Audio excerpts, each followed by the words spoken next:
Herkese merhaba. Bu anlatımımızda amacımız çok net. Zihniyetimizi sadece aceleyle bulut sunucuları ayağa kaldırmaktan çıkarıp güvenli ve finansal olarak sağlam bir AVS komuta merkezi inşa etmeye odaklıyoruz. Hazırsanız dijital kalemizi inşa etmeye başlayalım. Biliyorum, o ilk S2 sunucusunu başlatmak, kodunuzu bulutta canlı canlı görmek için sabırsızlanıyorsunuz. Hepimiz o yollardan geçtik. Ancak temelinizi tam anlamıyla güvence altına almadan doğrudan inşa aşamasına atlamak, yapabileceğiniz en büyük ve inanın bana en pahalıya mal olacak acemi hatalarından biri. Çatı katını çıkmadan önce takip edeceğimiz plan şu. İlk olarak temelleri atacağız. Ardından root user yani ana anahtara bakacağız. İkinci katman olarak MFA'yı kuracağız.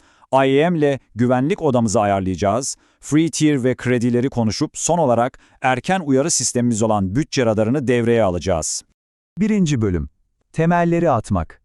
Gerçek bir bulut mühendisi için güvenlik ve maliyet yönetimi asla sonradan akla gelen detaylar değildir. Bunlar inşa etmeniz gereken ilk ve en önemli sütunlardır. Güvenlik önlemleri kalenizi dış tehditlerden korurken, finansal korkuluklar cüzdanınızı tamamen kendi dalgınlığınızdan korur. 2. bölüm root user yani o efsanevi ana anahtar.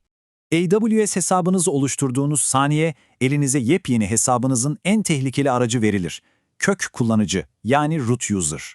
Bu hesap kelimenin tam anlamıyla nihai ana anahtardır. Her kapıyı açabilir, aklınıza gelebilecek her kaynağı silebilir ve faturalandırmaya mutlak erişim sağlar. Sınırları kesinlikle yoktur.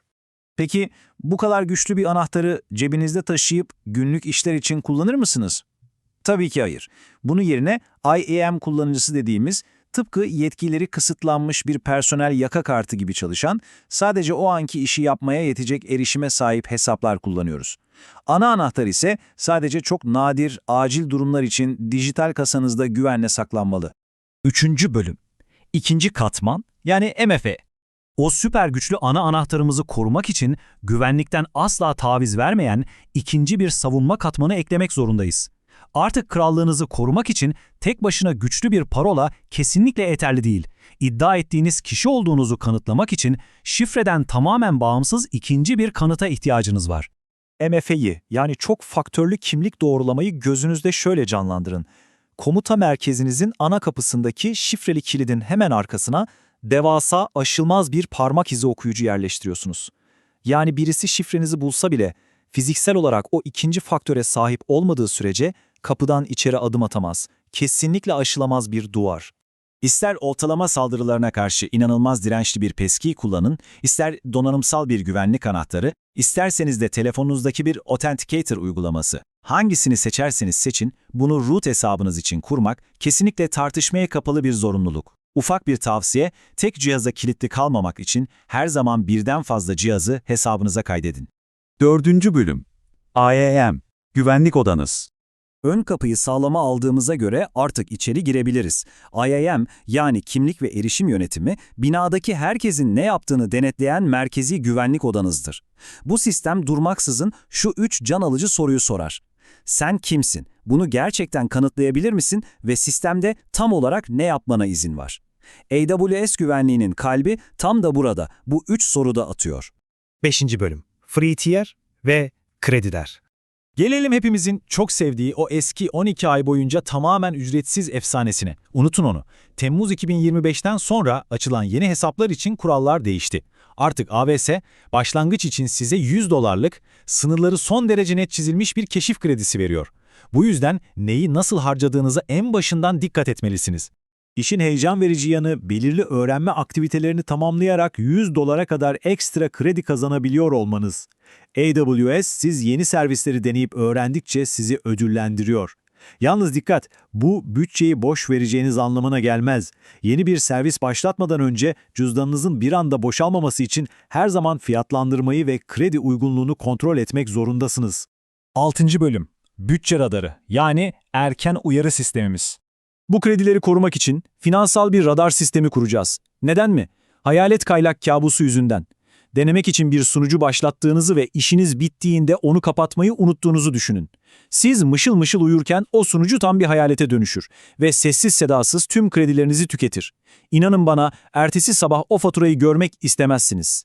Neyse ki bu kabusu önlemek çocuk oyuncağı. İlk finansal korkuluğunuzu devreye almak için sadece 3 basit adım var. Fatura konsoluna gidiyorsunuz, sıfır harcama şablonunu seçiyorsunuz ve uyarıları alacağınız e-posta adresini giriyorsunuz. İşte bu kadar. Sadece birkaç saniyenizi alacak bu işlem sizi aylar sürecek bir kafa rahatlığına kavuşturacak. Yalnız ufak bir yanlış anlaşılmayı hemen düzeltelim. Bu kurduğumuz bütçe alarmı, limitiniz dolduğunda sunucularınızı pat diye kapatan sihirli bir şalter değildir. Çok hassas bir erken uyarı radarıdır. Beklenmedik bir harcama başladığı anda size hemen bir e-posta gönderir, böylece o hayalet kaynağı fişten çeken kişi siz olursunuz. Bundan böyle kurallarımız çok net.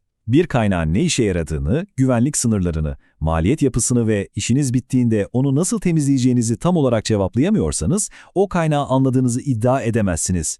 Bu 4 altın soruya cevap verebilmek, bulutta güvenle ve bütçeyi sarsmadan çalışmanın asıl sırrıdır. Bu anlatımı bitirip o çok heyecanlandığınız ilk sunucuyu kurmaya koşmadan önce son bir adımımız var.